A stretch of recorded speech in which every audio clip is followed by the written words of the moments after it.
Switzerland పర్వతాల మధ్య ప్రపంచ ఆర్థిక దిగ్గజాలు ఒకచోట చేరిన దావోస్లో టాలీవుడ్ మెగాస్టార్ చిరంజీవి ఎంట్రీ ఇచ్చారు. ఇది సినిమా సీన్ కాదు. సీఎం రేవంత్ రెడ్డి నేతృత్వంలోని తెలంగాణ బృందంలో చిరంజీవి కనిపించి అందరినీ ఆశ్చర్యపరిచారు. ఇది సెలబ్రిటీ గ్లామర్ కోసమా లేదా చిరంజీవి ఏదైనా పెట్టుబడి ప్లాన్ చేస్తున్నారా అనేది ప్రస్తుతం చర్చనీయాంశంగా మారింది. అయితే మెగాస్టార్ ఎందుకు వెళ్లారు ఏంటనే విషయాలను ఇప్పుడు చూద్దాం.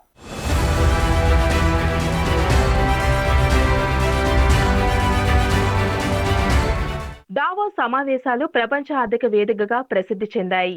ప్రతి ఏటా జనవరిలో ఇక్కడ ప్రపంచ నాయకులు, బిజినెస్ టైక్యూన్లు, పాలసీ మేకర్లు గ్లోబల్ ఆర్థిక అంశాలపై చర్చిస్తారు. ఈసారి తెలంగాణ నుంచి సీఎం రేవంత్ రెడ్డి నేతృత్వంలోని బృందం దావోస్ చేరింది. తెలంగాణ గ్లోబల్ ఇన్వెస్ట్మెంట్ హబ్ గా మార్చడం, తెలంగాణ రైజింగ్ అనే టీంతో వారు దావోస్ లో సందడి చేశారు.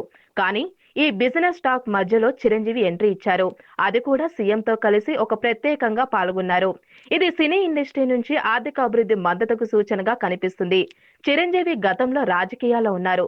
కానీ ఇప్పుడు ఆయన ఏదైనా పెద్ద ఇన్వెస్ట్మెంట్ ప్రాజెక్ట్ కోసం ప్లాన్ చేస్తున్నారా అని సోషల్ మీడియాలో చర్చలు జరుగుతున్నాయి.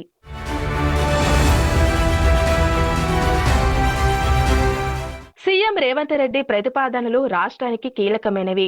దావోస్ లో జాయిన్ ద రేస్ అనే కార్యక్రమంలో పాల్గొన్న ఆయన ప్రతి ఏడాది జూలై లేదా ఆగస్టులో హైదరాబాద్ లో WEF ఫాలోఅప్ సదస్సును నిర్వహించాలని సూచించారు. ఈ ప్రతిపాదనకు గ్లోబల్ బిజినెస్ లీడర్లు, పాలసీ నిర్ణేతలు ఏకగ్రీవంగా మద్దతు తెలిపారు. ఎందుకంటే ప్రస్తుతం గ్లోబల్ ఆర్థిక పరిస్థితుల్లో 1 సంవత్సరం చాలా ఎక్కువ సమయం అని సీఎం స్పష్టం చేశారు. దావోస్ లో చర్చల ఒప్పందాలు త్వరగా అమలు కావాలంటే హైదరాబాద్ లో ఫాలోఅప్ ఫోరం అవసరమని వివరించారు. దీనివల్ల పెట్టుబడిదారులకు, రాష్ట్రానికి రెండిటికి లాభం చేకూరుతుందన్నారు.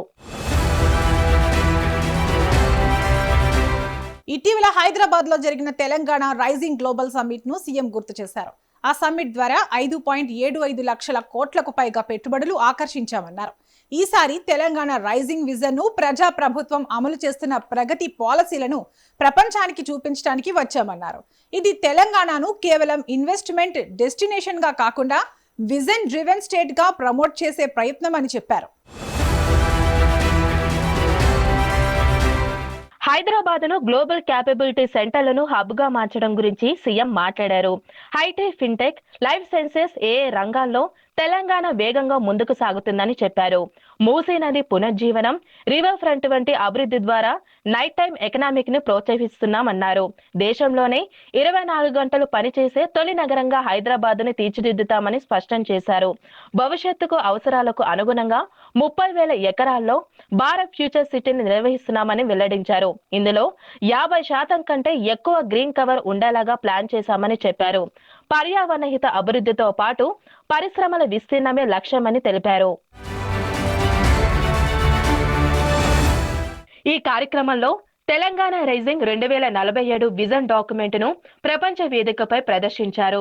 Telangana AI innovation hub, Telangana next gen life sciences పాలసీని 2026, 2030లను ఆవిష్కరించారు. ఇవి రాష్ట్ర భవిష్యత్ దిశను స్పష్టంగా చూపిస్తుందన్నారు. ఈ సమావేశాల్లో మంత్రులు శ్రీధర్ బాబు, పొంగులేటి శ్రీనివాసరెడ్డి పాల్గొన్నారు. వారు హైదరాబాద్ మెట్రో ట్రైన్ల విస్తీరణ, చెరువుల కుంటల పునర్జీవన వంటి గేమ్ చేంజర్ ప్రాజెక్టులను వివరించారు. కోర్ ప్యూ రేర్ అనే కొత్త ఆర్థిక వృద్ధి జోన్ల ప్రణాళికలను ప్రస్తావించారు. తెలంగాణలో అపారమైన పెట్టుబడుల అవకాశాలు ఉన్నాయని, టెక్నాలజీ నైపుణ్య అనుభవాల పరంగా గ్లోబల్ కంపెనీలతో భాగస్వామ్యం కోరుకుంటున్నామని చెప్పారు.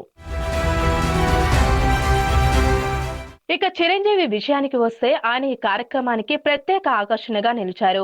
సీఎం రేవంత్ రెడ్డితో కలిసి పాల్గొన్నారు. ఇది సినీ, సాంస్కృతిక రంగాల నుంచి తెలంగాణ అభివృద్ధి మద్దతుకు లభిస్తున్నట్లు సూచిస్తుంది. ఇప్పుడు ఆయన దావోస్ లో కనిపించడం సర్వత్రా చర్చనీయాంశంగా మారింది. చిరు ఏదైనా పెద్ద ఇన్వెస్ట్మెంట్ ప్లాన్లు చేస్తున్నారా అనే చర్చలు కూడా జరుగుతున్నాయి. సినీ ఇండస్ట్రీలో కొత్త ప్రాజెక్టులకు, తెలంగాణ ఫిలిం సిటీ డెవలప్మెంట్ లకు తోడ్పడుతున్నారా అనే ప్రశ్నలు కూడా వినిపిస్తున్నాయి.